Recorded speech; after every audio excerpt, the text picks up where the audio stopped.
May survive ang Sibiana DXDD ang pulpito sa kagilan nga nagsagyaw sa pulong sa Ginoo ngadto sa pinakasuok nga bahin sa tibuok kalibutan. Kini ang gipanayag ni Archbishop Martin Sarmiento Habawa DD nga mausab ang President o CEO sa Danang Sanakbayan Broadcasting Corporation human ang pag-blessing nga gipaygayon na itong Sabado sa bagong FM transmitter sa DXDD o ang bagong FM tower.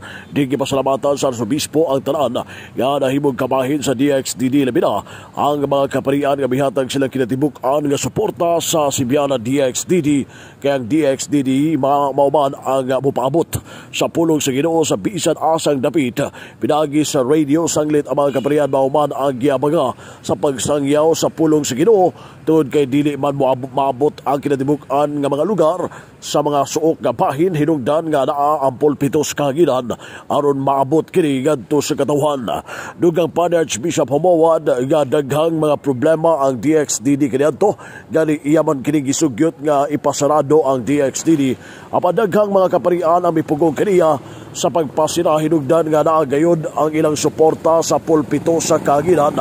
Pusa ngadto sa katawhan hangyo usab diri nga padayunon ang pagsuporta sa pulpitos kaginan kaya ang pagtabang sa katawhan sa ginagmay nga mga pagi makatabang pag-ayo aron makapadayon ang stasyon DXDD.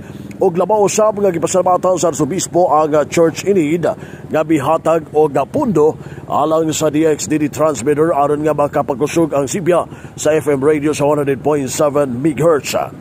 Sumapa sa Arsobispo nga dakoy katabang ang Church in Need o ang mga kaparian o sa tanan nga mga misuporta sa paglahutay sa Sibianan DXDD.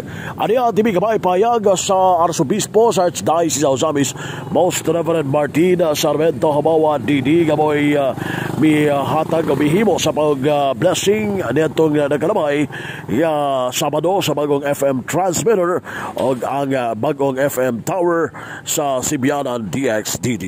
Pirmi nga ipahinomdom usab sa atong mga kaparian nga ang DXDD mo ipulpito sa kahanginan o ang ato nga moral responsibility mao gyud ang pagsangyaw sa mayong balita ngadto sa labing suok sanglit dili kita makahimo niini reaching out to the peripheries mao na nga atong yung tabangan ang DXDD. Daghan kayo mga problema kaniadto ang DXDD gani ako misugyot man kadaghan kaayo nga ato na lang ibaligya og siraduan ang DXDD. Apan ang atong mga kapalian o ang mga sponsors dunay mihatag og kusog aron atong yun nga ipadayon ang pulpito sa kahanginan. Busa ninyong tanan katawhan sa Dios, mga kaparian, board of trustees sa atong DXDD, sa mga kawani sa DXDD, ingon manusab sa atong sa atong CEO, sa Chief Executive Officer si Padre Darren Rosales o si Mr. Manuel Ronquillo o sa tanan gayon nga mga anchorman o mga broadcasters o mga reporters.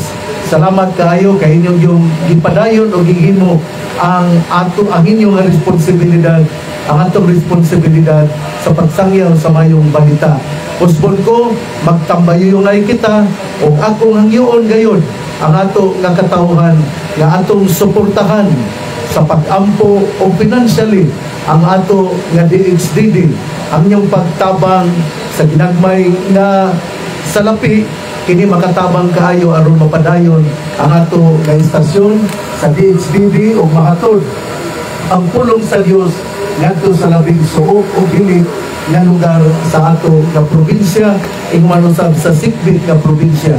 Usbon ko salamat kaayo. Salamat ako yung balikon, salamat sa Church in Need nga dako yung ikatabang aron mapatindog o maka-procure kita o bago nga transmitter. Usa salamat ninyong tanan, salamat sa DXDD nga mga kawani o atong ipadayon ang ato nga paghatag sa ato nga kusog aron mapadayon gihapon gayon ang pulpito sa kahanginan. Ang Arsobispo sa Archdiocese of Ozamis, Most Reverend Martin Sarmento Habawa Didi sa iyang payag pasalamat ilabi na sa mga misuporta sa Sibyala DXDD, labi na mga kaparian sa Archdiocese of Ozamis o ang Church in Need. Alang sa DXDD, Semen Radio Campana, Radio Simhan, W8 Manuel Ronquillo Jr. na nagsanagbian.